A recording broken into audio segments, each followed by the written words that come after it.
On va essayer de le monter au soja. C'est un soja du sud-ouest en plus là. 87% d'eau, donc ça il va falloir quelque chose qui la tient. Dernier doute légitime pour l'opération crème chantilly, où il est question de transformer une bête recette traditionnelle en défi vegan. Alors, ce challenge était évidemment de faire de la cuisine mais sans produit animal ou dérivé. Pas d'œufs, pas de miel, pas de lait, etc. Bon, ce qui a été le plus difficile, en même temps le plus amusant, ça a été effectivement de tenir ces contraintes-là.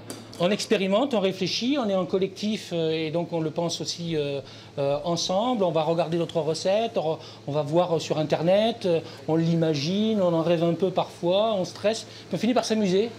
Et cela donne le défi Vejo Resto, avec au menu assortiment d'amuse-bouche où patates douces, panées et butternut se partagent la vedette, mariée au lait de riz, millet ou soja et épices à volonté. Bref, il faut se dépasser, sortir de sa zone de confort. Le plat de résistance n'y déroge pas. Repenser un peu sur tous les liants, les structures, etc. C'est-à-dire comment est-ce qu'on fait tenir du coup une poudre de cajou avec des champignons, avec un petit peu de pois chiches, etc. Voilà, c'est ce qu'on a fait. C'est une vieille référence à la cuisine traditionnelle, presque médiévale d'ailleurs. C'est un pâté en croûte, sans pâté mais avec les croûtes.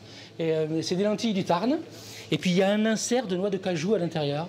Je pensais finalement en faisant ce menu à cette phrase de Lévi-Strauss qui dit « La cuisine ne doit pas simplement être bonne à manger, mais elle doit aussi être bonne à penser ». Verdict dans la foulée. Une cinquantaine de cobayes ont payé 24 € pour tester ce menu de Noël exclusivement vegan. C'est innovant, créatif, je pense que c'est la cuisine du futur. C'est bien que ça inclut l'ensemble du vivant sensible, c'est-à-dire que ça inclut pas la souffrance des animaux. Donc ça régale d'autant plus. Que l'on soit adepte ou non au concept. Le fait qu'il n'y ait pas les produits animaux, ça m'a pas manqué au niveau du goût. J'ai trouvé qu'il y avait des goûts différents qu'on n'avait pas toujours l'habitude de goûter, quoi. Une aventure culinaire proposée par l'association Vejo Resto qui recense l'offre végane dans toutes les villes de France. Alors il y a quelques restaurants 100% vegan à Toulouse et ensuite il y a 46 restaurants qui sont actuellement référencés sur le site Vejo Resto qui proposent leur cuisine habituelle mais ils ont au moins un menu vegan disponible.